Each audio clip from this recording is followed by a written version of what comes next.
Hare Krishna devotees, welcome to the start of a new chapter. We'll be beginning chapter 9 today for Shloka a day with Shloka number 1 of chapter 9. So chapter 9 is titled Raja Vidya Raja Guhya Yogaha, which is that this is the king of all knowledge and it is the most confidential of all knowledge. Sri Bhagavanu Vacha Sri Bhagavanu Vacha Idam tu te guhyatamam Idam tu te guhyatamam pravakshyam yanasuyave Pravakshamyana suyave jnanam vijnana sahitam Jnanam Vijnana Sahitam yajñatva mokshase shubhat. Yajñatva Mokshase Shubhat. Word for word meaning, translation and purport by His Divine Grace A.C. Bhaktivedanta Swami Srila Prabhupada. Srila Prabhupada ki jai. Sri Bhagavanu Vacha. Sri Bhagavanu Vacha. The Supreme Personality of Godhead said, The Supreme Personality of Godhead said, Idam, Idam, this, tu, but, te, unto you, Guhya Tamam, the most confidential, Pravakshyami, I am speaking, Anasuyave, to the non-envious, Jnanam, knowledge, Vijnana, realized knowledge, Sahitam, with, Yat, which, Jnatva, knowing, Mokshase, you will be released, Ashubhat, from this miserable material existence. Translation: the Supreme Personality of Godhead said, the Supreme Personality of Godhead said, my dear Arjuna, because you are never envious of me, I shall impart to you this most confidential knowledge and realization, knowing which you shall be relieved of the miseries of material existence.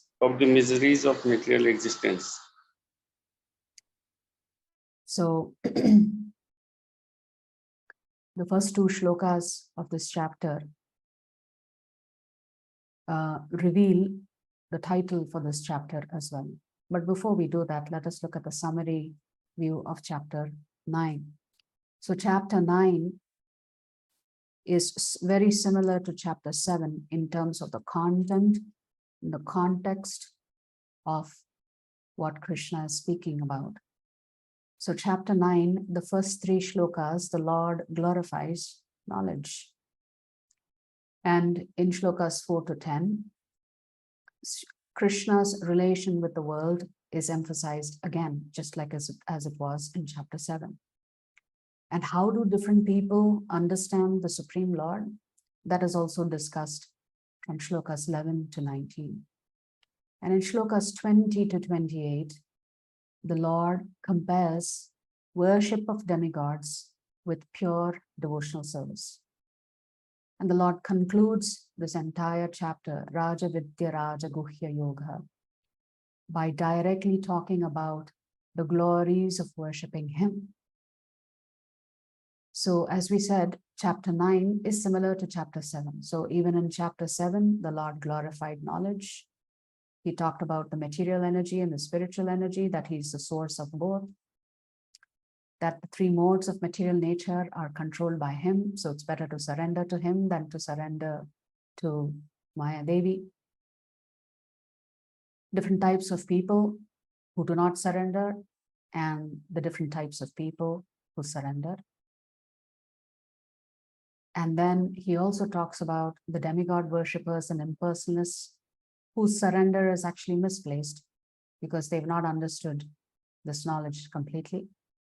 And the fact that just knowing about Krishna itself can be liberating. So you can see the parallels between chapter 7 and chapter 9.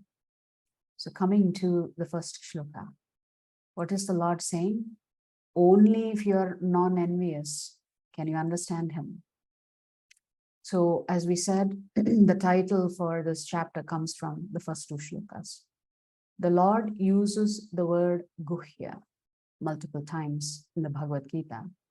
Each time the Lord uses the word guhya, it is only in relation to Bhakti Yoga and not in relation to any of the other paths like Karma Yoga or any of the Mishra Bhakti Yogas. So in this verse, the Lord is using the word guhyatamam, means most confidential. Guhya means confidential and guhyatara means more confidential. So most confidential is a superlative. What is this most confidential knowledge? That there is a relationship and an exchange between the devotee and the Supreme Lord, between Bhagavan and Bhakta. So in the second chapter, the Lord explained the knowledge of Atma as being separate and distinct from the body. This is the first aspect of confidentiality, secret knowledge. In the 7th and 8th chapters, the Lord explains the knowledge about his own powers, which is guhyatar, or more secret. This is about Bhagavan. So in the 9th and subsequent chapters to 12, the Lord will reveal knowledge of his pure bhakti, which is guhyatamam, or the most secret.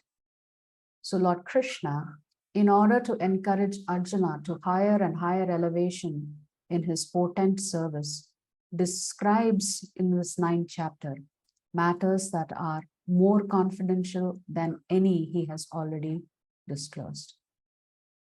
So why does Krishna not reveal this confidential knowledge to the envious? Multiple times Krishna uses the word, you must have faith. You must not have envy in your heart to understand this knowledge. Well, what would happen if somebody is already jealous about the Supreme Lord and you glorify the Supreme Lord to them? Their jealousy will only increase towards the Supreme Lord. Their animosity or anger towards the Lord will increase, and therefore it will cause them to commit more offenses to the Supreme Lord. So after hearing this chapter, because technically in this particular chapter, the Lord is glorifying himself. The Lord is glorifying worship of him. So any mundane person who really does not understand Lord Krishna's position may think, how boastful is this person speaking? So when one thinks like this, Krishna is being boastful, then definitely they're not going to benefit from hearing this knowledge. It's going to have the exact opposite impact.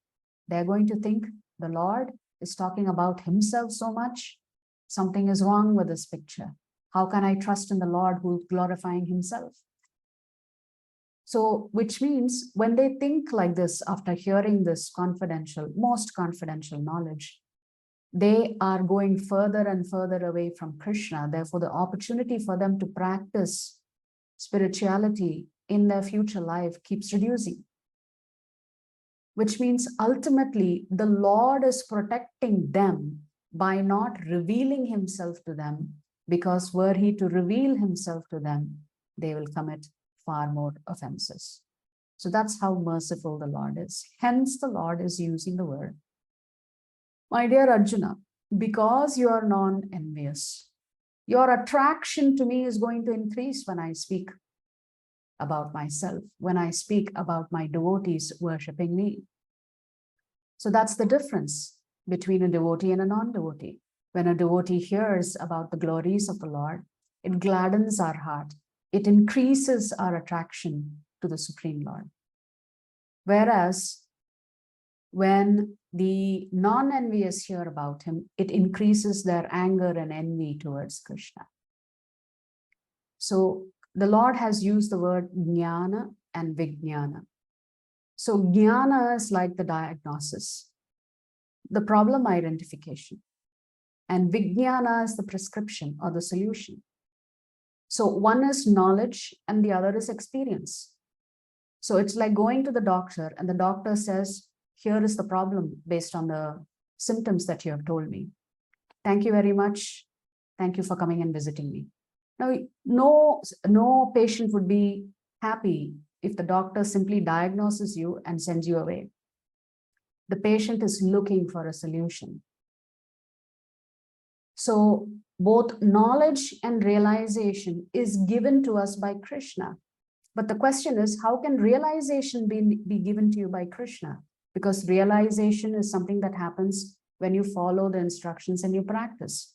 So realization will be different for different people because they are all progressing at different pace. But here, Jnana and Vijnana go together, which means the Lord is actually helping you from within as Paramatma by slowly revealing himself in relation to the level of your surrender. So Jnana is external, Vijnana is internal. It is a realization about the position of the Supreme Lord. So both Jnana and Vijnana are actually given to us by Krishna. So here, when the Lord talks about Jnana, Prabhupada says that he is referencing to this knowledge about pure devotional service, Kevala Bhakti. And Prabhupada mentions the 9 limbs of Bhakti. Shravanam, Kirtanam, Vishnu, Smaranam, Pada Sevanam, Archanam, Vandanam, Dasyam, Sakhyam, Atma Nivedanam. The devotees are always engaged in the Supreme Lord's service. So the Lord understands the mentality and sincerity of a particular living entity who is engaged in Krishna consciousness and gives him the intelligence to understand the science of Krishna in the association of devotees. So we can only understand Krishna when we are actually hearing about Krishna in the association of other devotees. It's not possible for us to understand the Supreme Lord on our own. It always has to be done in the association of devotees. Self-reading is also important, but hearing in the midst of sadhu sangha is a very, very purifying and powerful process. So discussion of Krishna is very potent, Prabhupada writes. And if a fortunate person has such association and tries to assimilate the knowledge, then he will surely make advancement toward spiritual realization. So in this particular shloka, Srila Prabhupada writes a very lengthy, sublime purport. Even in shloka number 2, Prabhupada has written his purport where he's explained every single word in the shloka, which we will discover tomorrow. But here, the Lord is saying that only the non-envious who receive this knowledge can actually benefit from being released from the material miseries. So both this confidential knowledge and realization is mercifully given to us by the Supreme Lord himself, provided one is anasuyave, non-envious. If you like our videos, please subscribe to our channel and turn on the bell notification. If you'd like to join our classes every day, please check the details in the description section of this video. We look forward to serving you.